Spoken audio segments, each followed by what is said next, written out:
Good day, everybody. Welcome. This is 2A Tonight, and I'm Mark Halperin, and it's a big historic day because for the first time in recorded human history, there's an American Pope. We'll talk about that and some of the other news today. And our guest, returning to 2A, is a medical doctor and an entrepreneur and a scientist and an owner of a newspaper. Very happy. Well, in a moment, we'll have Dr. Patrick Soon-Shiong back with us. Last time he was on, we had a ton of questions and really interesting, engaging ones, and people found him to be a really interesting and important voice, and glad he's back. So if you'd like to get in on the conversation, if you're here on the 2A platform, please raise your hand, the yellow one, and be ready to ask your question. If you're here watching one way on X or YouTube, don't raise your hand. Don't put smack in the chat. And if you do ask a question to the doctor, remember always peace, love, and understanding and presumption of grace, which doesn't mean we don't have spirited debates here, because we do, but they're not negative or personal. All right. Run through the news quickly before the doctor joins us. And the Pope's the big news. Number one, please. It was always going to be an interesting and important question of who the new Pope would be, but it's the first American Pope. Robert Prevost, 69 years old. Leo the 14th is how he'll be known.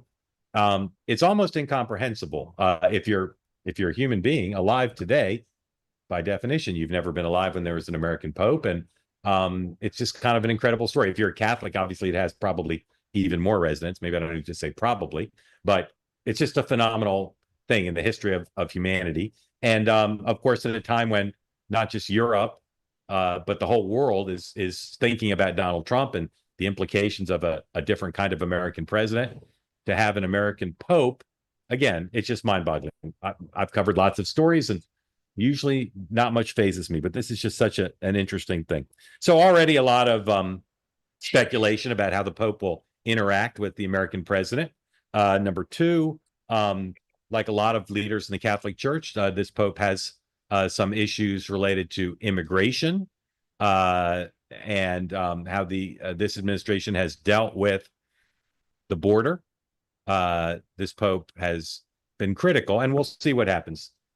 This could become an important running narrative in the history of the Trump administration, or it might never come up in any significant way. So we'll see.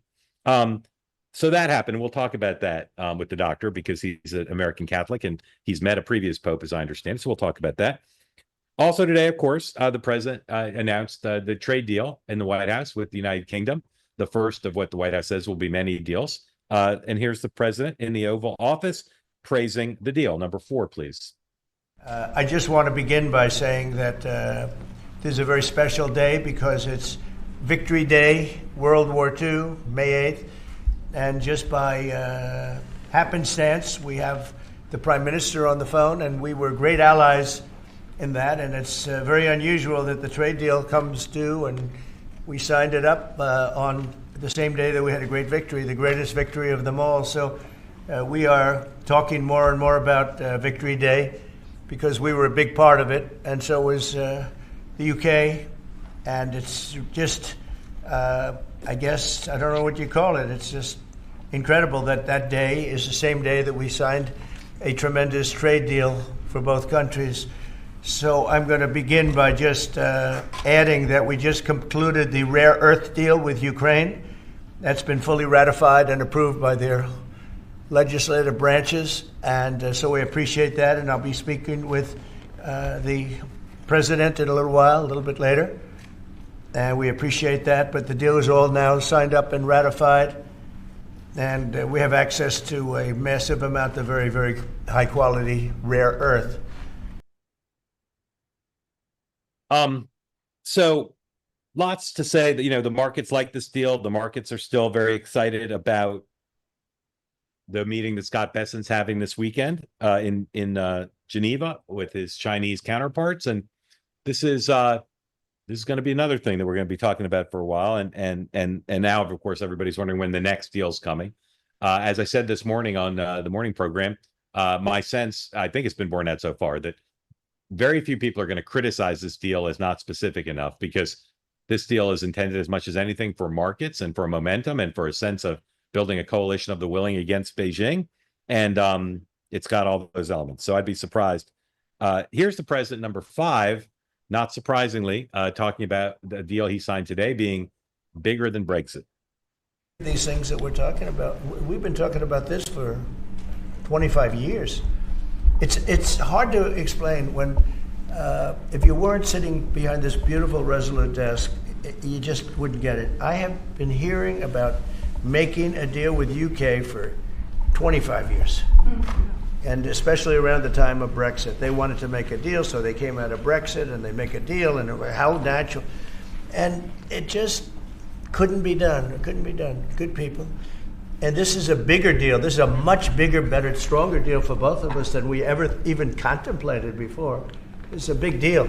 Virtually everyone said that it would end in failure, it would end in tears, and it's ended in exactly the opposite. Yeah. But, Mr. President, can I say that that is due to Secretary Lutnick and Ambassador Greer, who've been absolutely fantastic. But right. Yesterday I received a call, a very diplomatic call that just edged things over the line, and that was from your new ambassador in the United Kingdom. Who is terrific. Right? Warren Stevens, he's here. Where is Warren? Right here.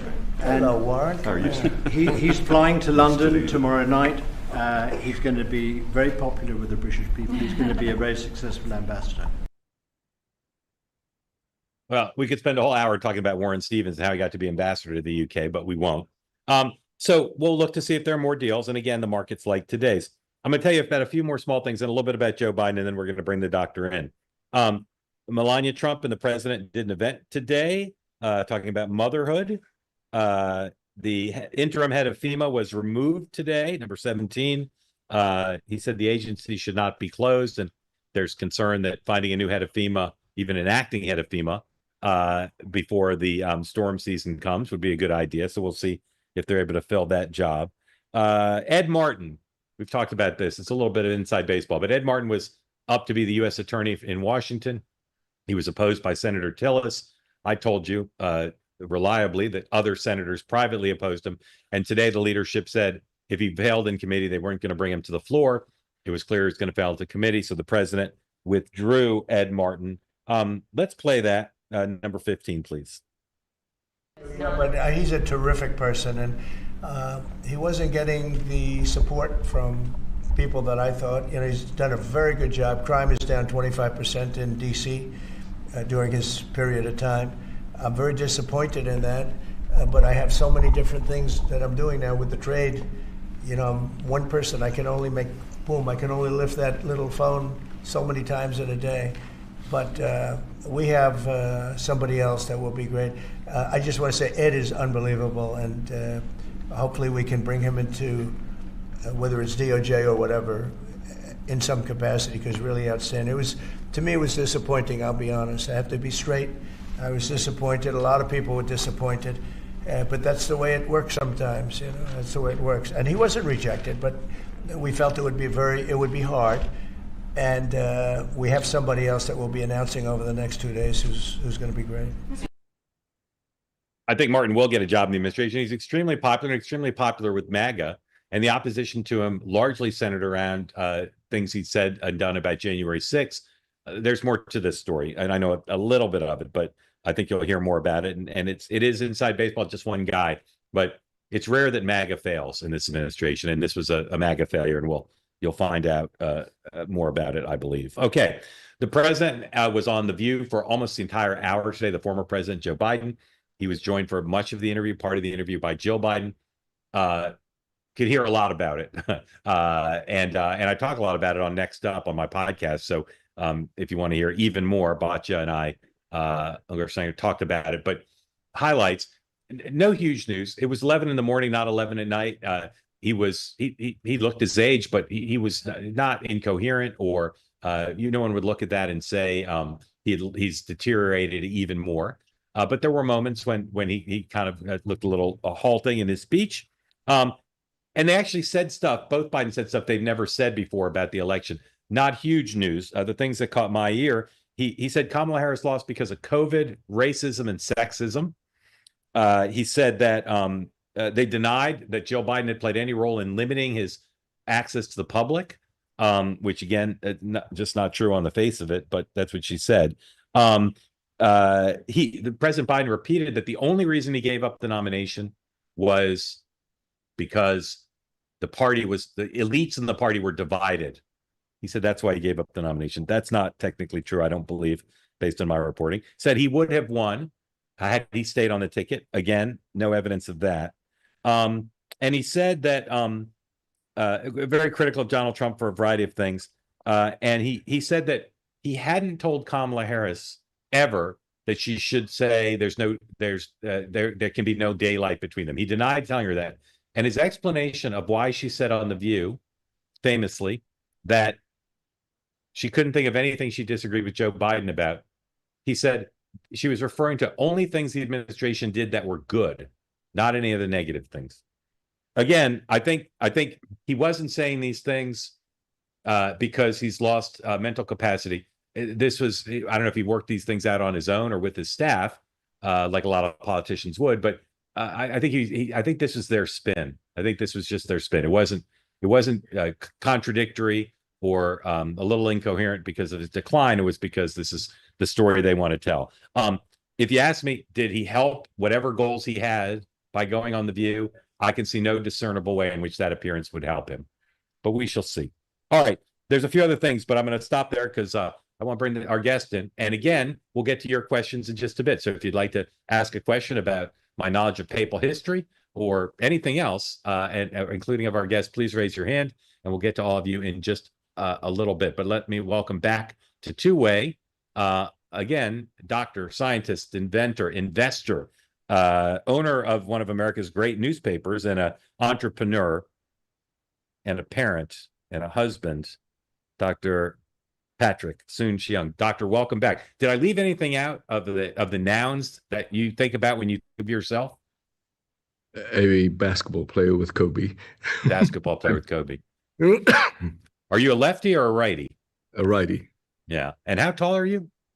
5'10" ish. 5'10". That it's not really fair for me to even say that. Yeah. So you can't cuff dunk. I can't cuff dunk. Yeah. How are you at no look passes? Not bad. Not bad. That is my specialty. But I'm overly theatrical. I can still do 3-point shots from the NBA court. So that's really. Where's your preferred position along the arc?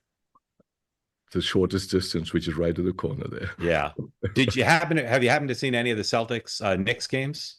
Oh my God, it's amazing, right? Yes. Amazing, right? You know, I'm from New England originally, and the Boston teams are basically my teams. But Bill Bradley is a friend of mine, and I lived in New York for a long time, and I'm so enjoying watching the Knicks in this series, and I'm rooting against the Celtics for the first time in my life because New York needs a championship team.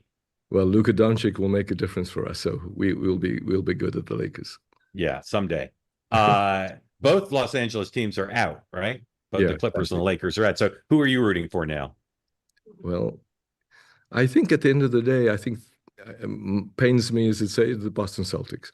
Boston Celtics. All right. Well, they could still win the series. Yeah. Boston. Have you spent a lot of time in Boston? Yeah, went up scientifically. Yeah, right? Of course. So I grew up. I was born there. I didn't grow up there, and I went to college there. They're the most involved people in America. They think Boston is the center of yours. If there's like a bullfight and like 180 people are injured or killed, they'll say like bullfight injuries in Spain.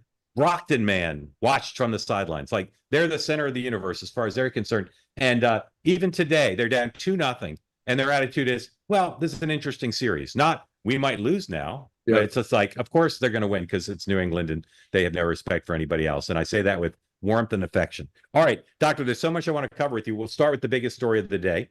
As an American Catholic, what's your reaction to there being, for the first time in the history of civilization, an American Pope? Well, first of all, as I tweeted, it gives us hope. This year's a man that is about serenity, peace for humanity.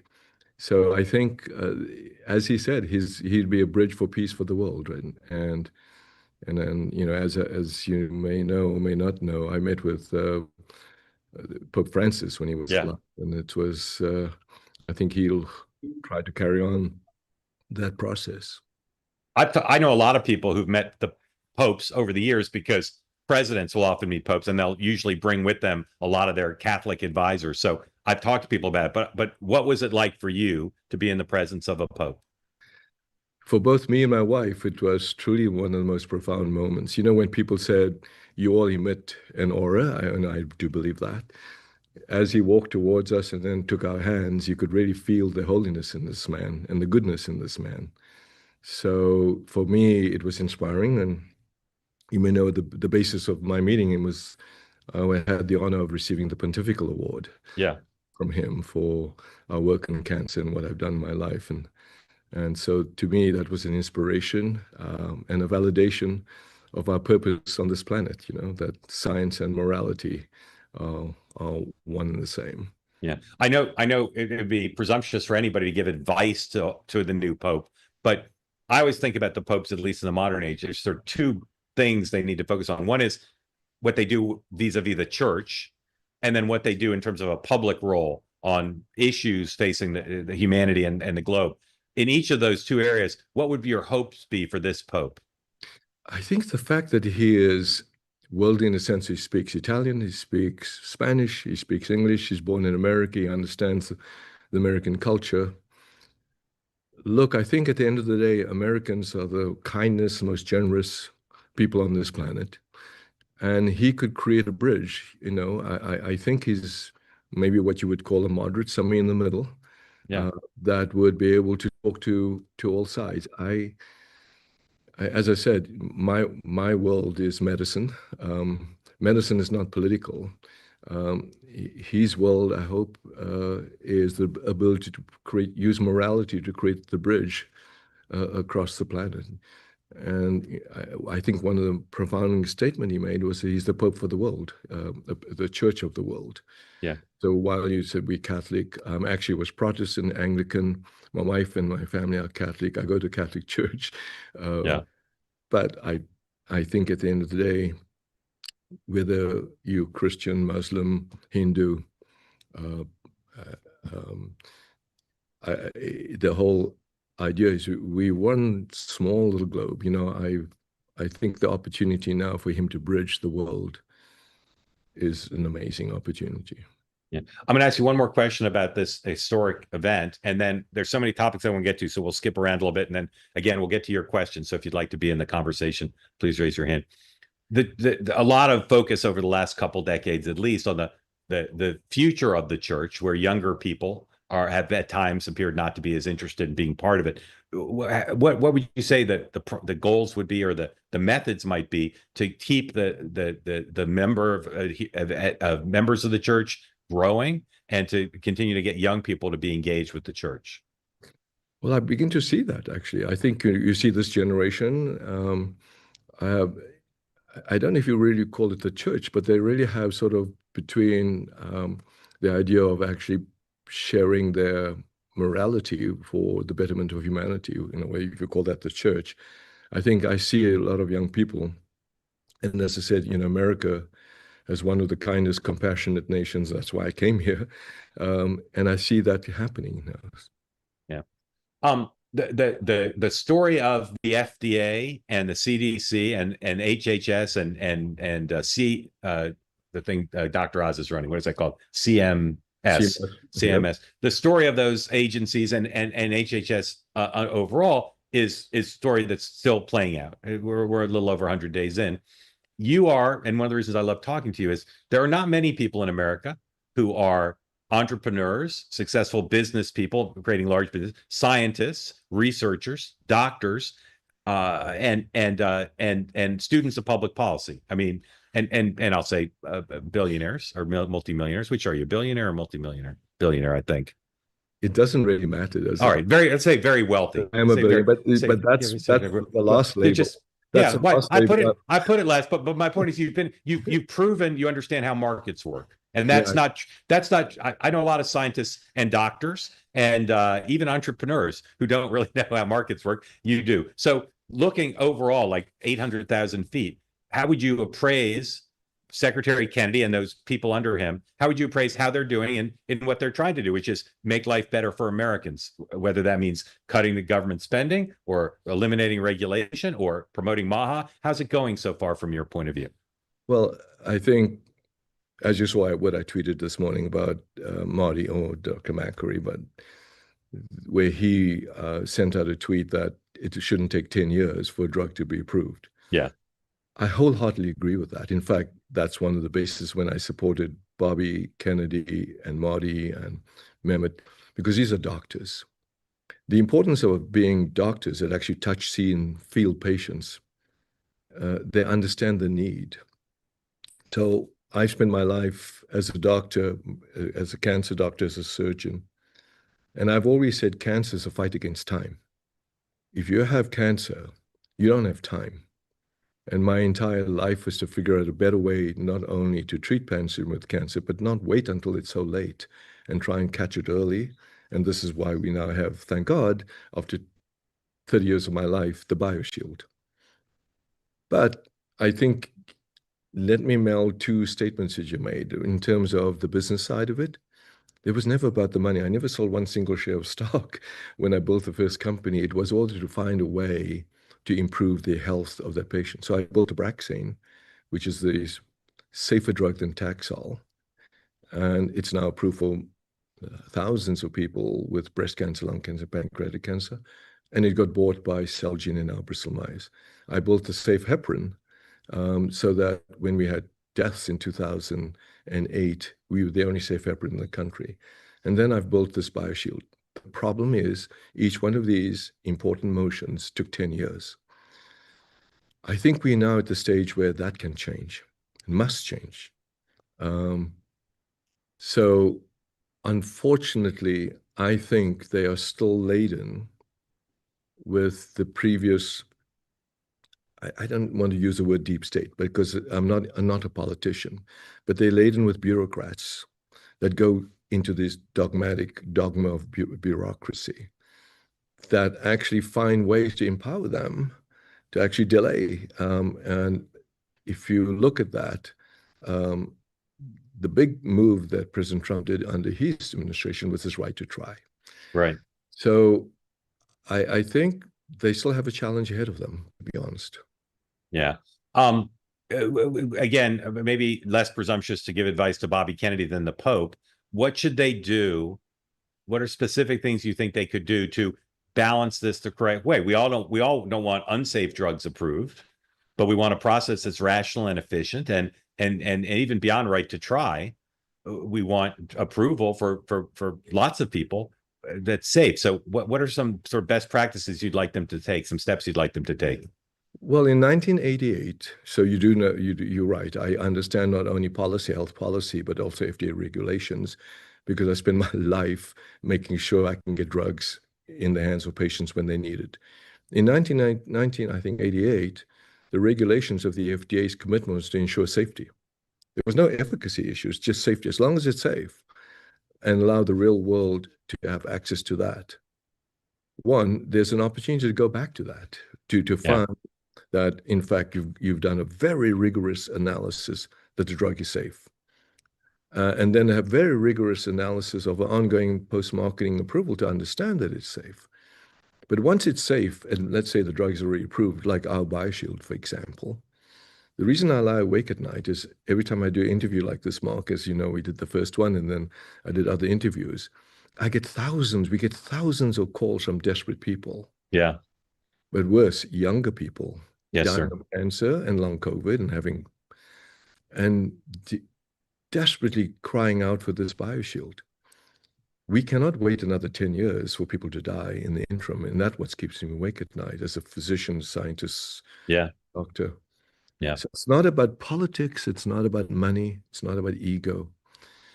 But unfortunately, what I think the advice I can give is to really have a scientifically driven support mechanism for Marty at levels of people who pull the levers, hold things up or not hold things up, bureaucratic. Right. All right. One more question about Washington and the health business, and then there's other topics I want to get to, and then again to your question. So please raise your hand if you want to be part of this. Casey Means has been picked by the president, nominated to be Surgeon General. What do you think of that selection? Well, I've not met Casey. The only thing I know about her is that she was in LA and sadly her house burnt down in the Pacific Palisades. Yeah. I think I'm encouraged by the fact that what she's about, it really is to address chronic diseases, right? And she eats healthily, and so I've not met with her. I hope that in the future I'll get to meet with her. A surgeon general is a really important position. As you know, during COVID, it was a really important Yeah. position.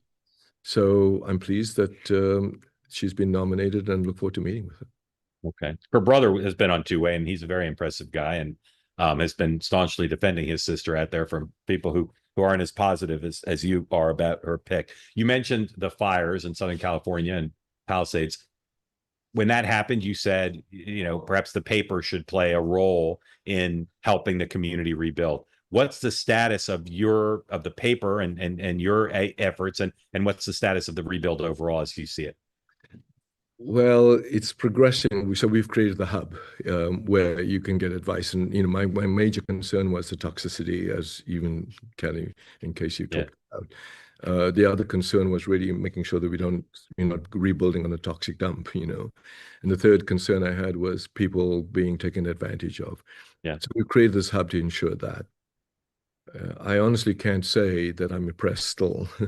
Again, this is not politics, by the leadership that's actually managing this process. And unfortunately, I think it's going to be decades. Yeah. All right. Switch to journalism. And again, I could talk to you about all these topics for a full hour, but I'm just skipping around and kind of teeing stuff up for the community questions. I always laugh when I read criticism from the high priests and priestesses of journalism about your stewardship of the paper. I mean, sometimes it's not totally off point, but a lot of it is just kind of seems like resentment that you're trying new things. So you own one of the most important papers in the country. You're working to try to figure out how to make it a real business, and working to figure out how to have it serve the community, and working to produce quality journalism, to hold powerful interests accountable and entertain and inform. Those seem like all the right goals to me for someone who owns the paper. Tell us just the status of where you are in trying to remake the paper to achieve those goals.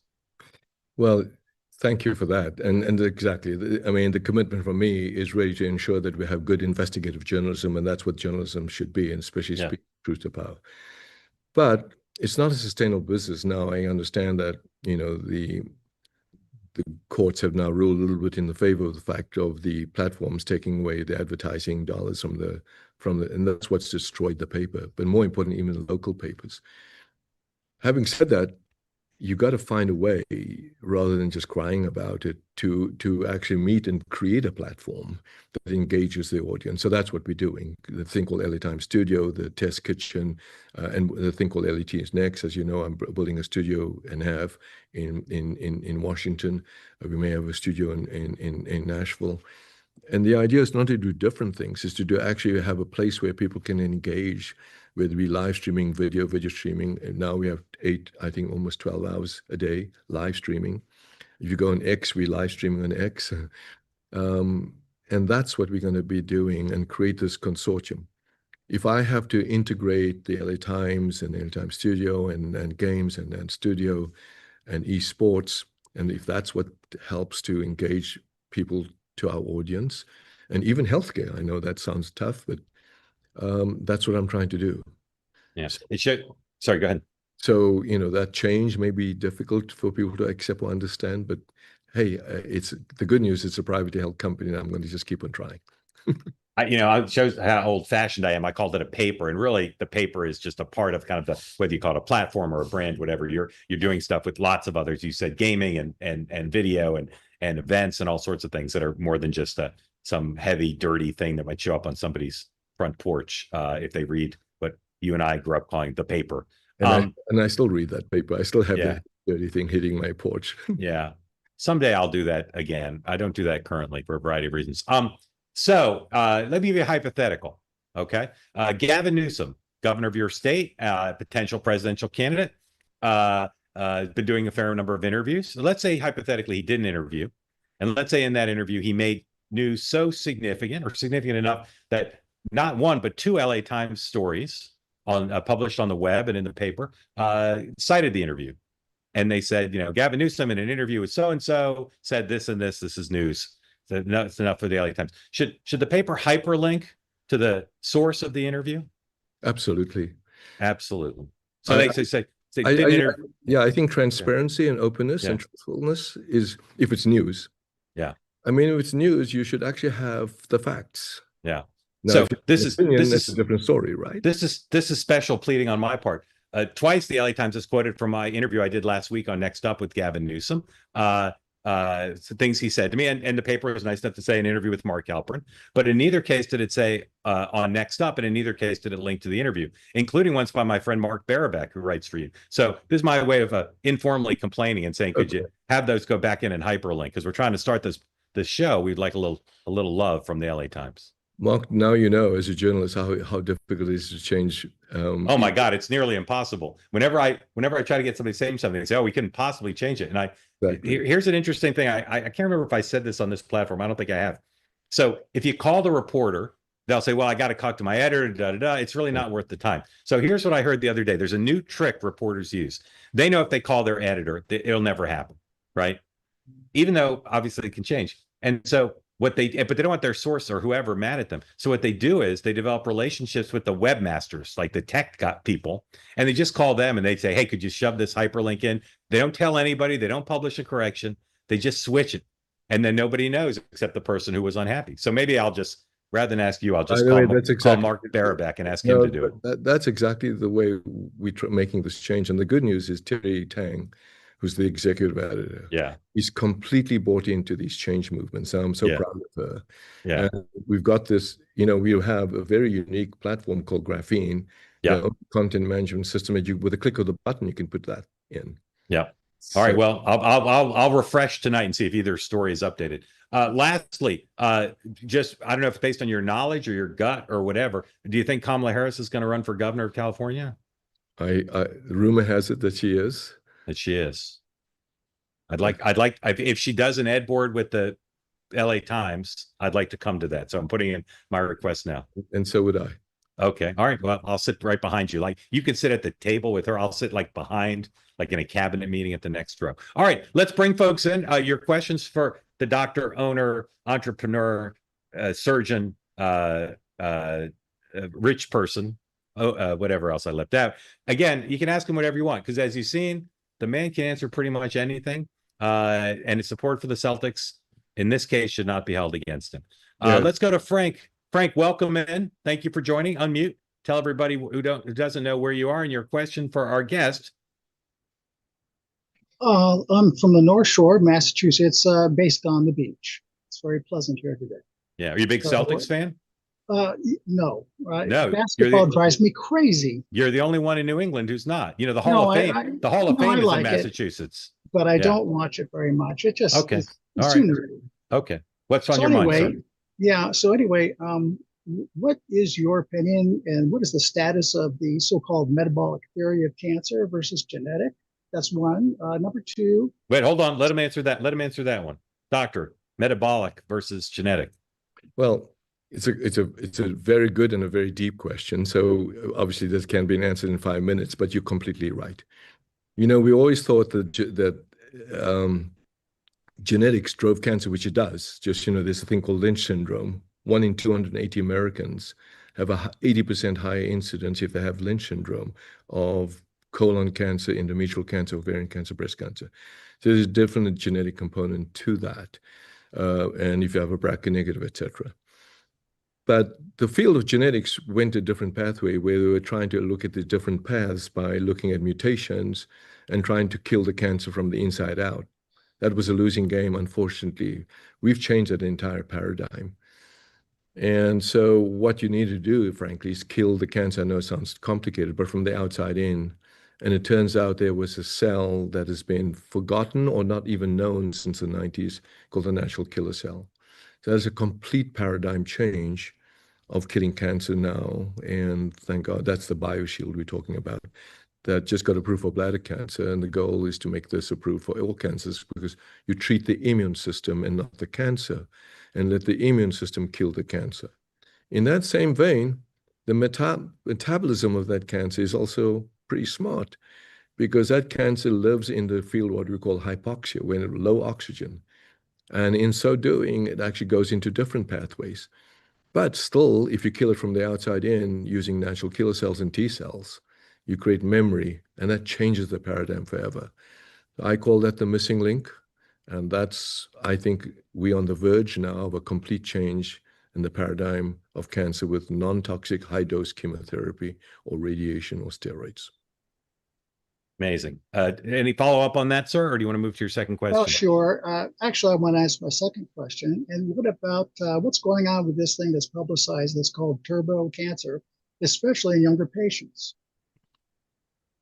Well, I'm really concerned. That's what keeps me awake most nights. You know, Yeah, no kidding. Doctor, can you explain what it is for people like me who don't know? Yeah. So, look, I had another conversation, Mark, as you know, with Tucker Carlson, and he asked me what this turbo cancer is all about. And what it is I'm now seeing a 13-year, I saw for the first time in my life, a 13-year-old with metastatic pancreatic cancer. There are kids now at 10 years old, 11 years old, 12 years old with colon cancer. Yeah, so what is the coincidence of what's going on?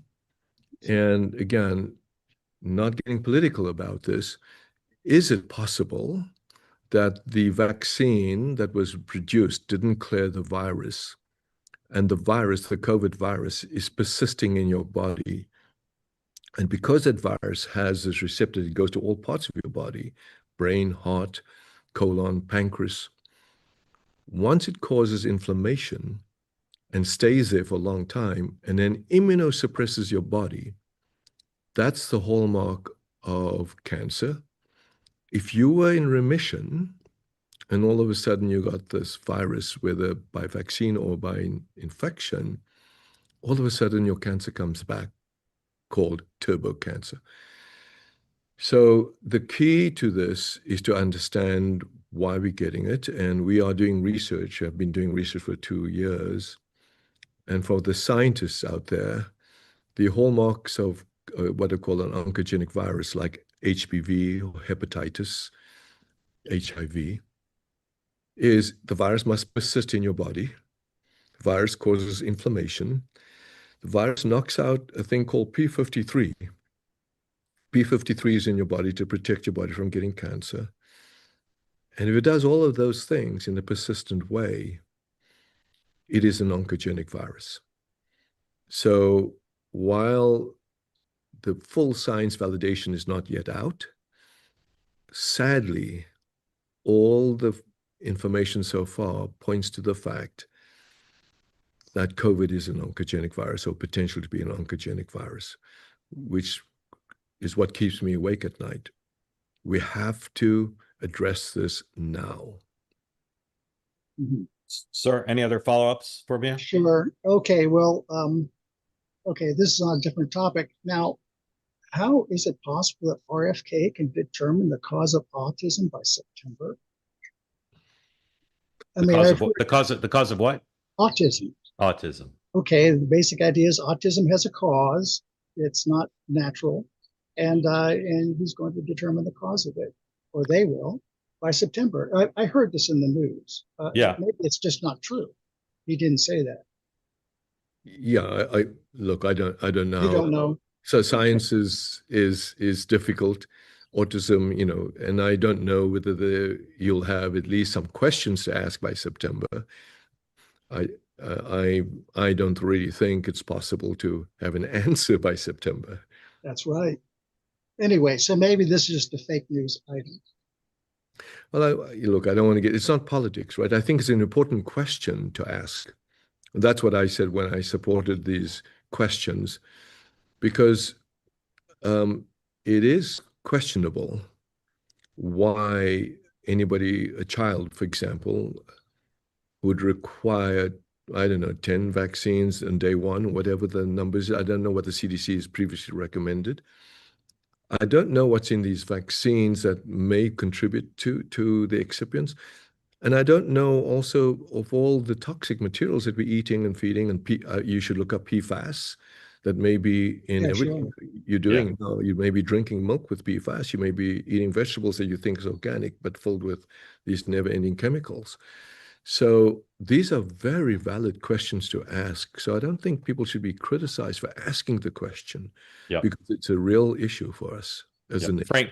Frank, thank you. Very grateful to you. Great questions. Really important. I'll tell you, doctor, and I know your time is super valuable, so maybe you can't do it, but one of my visions is to do a weekly two-way on cancer, because there's so many people have so many questions, and people who have any disease, and cancer, of course, is a common one, unfortunately, want to see other people who share their problems and their challenges and their search for information and peace of mind. So I'm trying to figure out how to do that. If you want to co-host that or host that, you're welcome. But I'd love for you to help me find someone, because I think it'd be so valuable for the country to have that just as a weekly place people can go.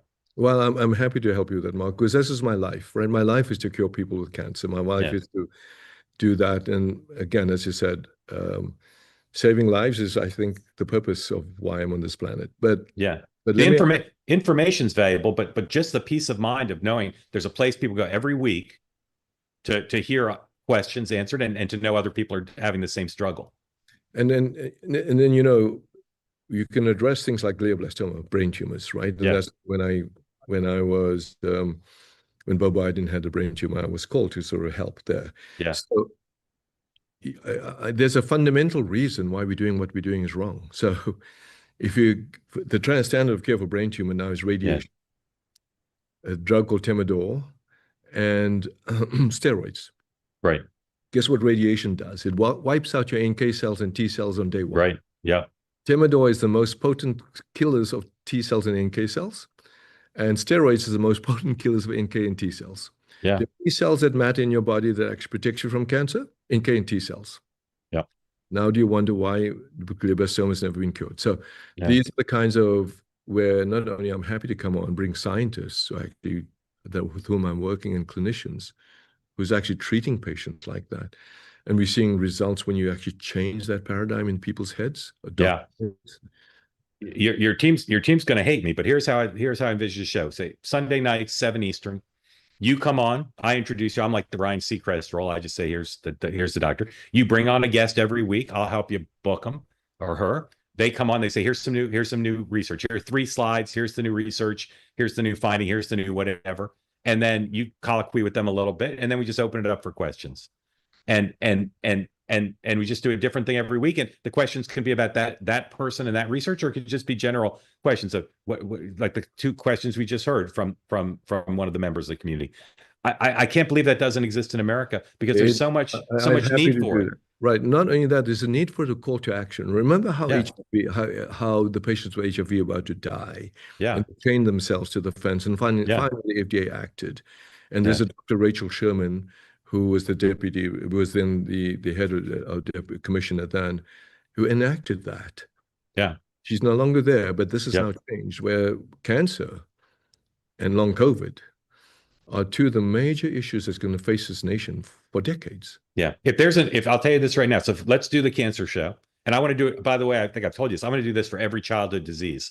I want to have a weekly show for every childhood disease, so kids can meet other kids who have it and get information, right? Every childhood disease. But let's start with cancer, and it's going to change the country, because people have a need, not just for the information, but for the feeling of being part of an authentic community that's grappling with it. Okay, so we'll do that. But here's the other thing. Any times next are going to hate this, but I'm going to say, let's partner. Let's do it together. Here's the other thing I want to do. I'm here. Is get a pledge from you. If there's a pandemic, I want you to be doing a nightly show. If there's another pandemic, I don't want people to be guessing. I want to do a nightly show saying, here's what we know. Here's what we don't know. I lie awake at night, even today.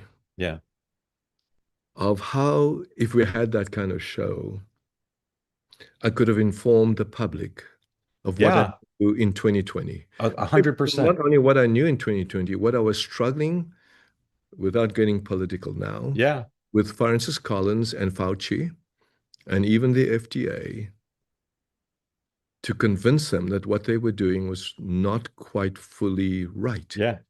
And that there was a different solution for that. Yeah. If you and I had done that show starting in March of the year of the pandemic, we would have changed the whole contours of the thing. the whole contours of the thing. So just be ready, because if there's another pandemic, I mean, honestly, Well, there again, is, I'm already. but Mark, you're in the middle of a pandemic. It's just not infectious. You're in the middle of a pandemic of cancer right now. Correct. So we should be doing the cancer show. That's a weekly show. But I also want to do a measles show. You and I should be doing a nightly measles show targeted at Texas. We should have every parent in Texas on every night saying, here's what's going on. Here's the facts. Here's the unknowns. Booking public health officials from Texas, having Secretary Kennedy on. We should be doing that show. It's crazy. I'd love to do that. All right, let's work on the weekly cancer show. Let's do a measles show and see what happens. Okay. So now you just tell your viewers you just made a deal. So it's now up to you to go execute. Yeah. But again, if you want LA Times Next to be involved, I'm happy to partner. It's all good. All right. I just want to get it done. All right. I'm going to tell you two things that have broken recently, and get your reaction. And they got nothing to do with cancer or my tricking you into doing shows with me. The new Pope, loves the White Sox and Wordle. That's pretty good, right? That is Wordle is great. I don't know about the White Sox. Yeah, I stopped doing Wordle because I'm too busy. But it's just great. You have an American Pope. It's exactly. Great that whatever. Now the other thing I have to convince him that the Dodgers are the best team in the world. Yeah. Well, they got the best player. Okay. This is like a great walk into any bar in America and say, who did Donald Trump just name the interim U.S. attorney for Washington, D.C.? Who did he just name the U.S. interim attorney for Washington, D.C.? I have no idea. Okay. It is arguably one of the 10 most famous lawyers in the United States. That's a clue. Okay. One of the 10 most famous lawyers. Judge Jeanine Pirro. Oh, wow. Judge Jeanine Pirro will be the acting U.S. attorney. Oh my goodness! So she was in Fox News, and that's what I saw her. I'm saying I'm gonna head over there after this and see if I can get her seat on the 5 while she's gone. That's a good seat. All right, Judge Jeanine. All right, let's go to another question. Patty, welcome in. Tell folks who don't know where you are and what's on your mind for the doctor and owner and entrepreneur, and now my co-host on the Cancer Show. Patty. Well, I think they're terrific ideas. I have questions you've addressed. I had 4 Californians that potentially are running, and one was Newsom, one was Kamala. You've kind of commented on those. But now I would love to get your thoughts on Steve Hilton and on Rick Caruso. Okay. What do you think they're... You probably know, I'm sure you know Mr. Caruso. You probably know Steve too, right? Yeah. I know I love him. Yeah. Yeah. So, look, I'm not a politician, but I'm going to tell you, I think I've said this many times, competence matters. And when you're running a state like California, which is the 4th largest economic development country, actually in the world, 5th now, maybe 4th or 5th, you need somebody with competence that actually run organizations. And of those, I'm not endorsing anybody here, so don't take that. But of that is Rick Caruso has run, big organizations and etc. So, and I don't see professional politicians running a big state like this. And then you see what you saw, right? I mean, I think I was able to call out. We endorsed the mayor. And then I very openly said that was a mistake. And with regard to Kamala Harris, we did not endorse her. Got a lot of heat for that, lost a lot of viewers for that. But I think that was the right thing to do. I think the idea of identifying an important a person that will run for the governor is somebody who has proven competence with experience. You cannot have experience unless you have experience. I hope you cut out. Could you repeat the last thing you said? You cut out for just a moment. Sorry, say again. What was it me, Mark, that cut out? Well, I'll ask the producers. I couldn't hear him. Did he cut out for everyone? Yeah, you cut. Cut out. He cut out for a few seconds. Yeah, if you could just repeat with the last thing you said about the right kind of person. I think the right kind of person to run the state of an important state like this with the largest economy is somebody who has experience and competence. And I said, you can't really have experience and competence unless you actually had experience and competence in running large organizations and frankly, truly making a payroll. Yeah. Patty, thank you. Grateful to you for coming on. All right, let's keep going here. Doctor, I introduce you to my friend Ray. Ray lives in Ohio, and he is a journalist and a columnist and one of the finest members of our community, I will say, in terms of his dedication and thoughtfulness about being open to all ideas, which is a big hallmark of what we try to do here. So, Ray, welcome in. Meet the good doctor and question or comment. Thank you, Mark. Thank you, Doctor. It'll be no surprise that I have a quick journalism comment and one journalism question. I actually had a bunch, but I'm going to stick to one. By the way, full disclosure, my brother worked at the LA Times years ago. You had mentioned something prescient early on, which is that you're trying to build a sustainable business model, which is what I think media organizations that are newspaper centric still can't get their arms around, because newspapers now are still such a small portion of the business, especially for a profit motive. Most newspapers aren't even making money anymore. So how do you convince the people? This is one of my questions, and I have one more. How do you convince not only your newsroom and your editorial staff that what you're doing is not only your vision, but survival? But by showing them that what they do is not only important, but it can't be profit making if they're talking truth to power, in a sense, from that perspective. But in order for them to actually survive, they need extraneous revenue, which is not normally just news. So if you got, test kitchen, etc.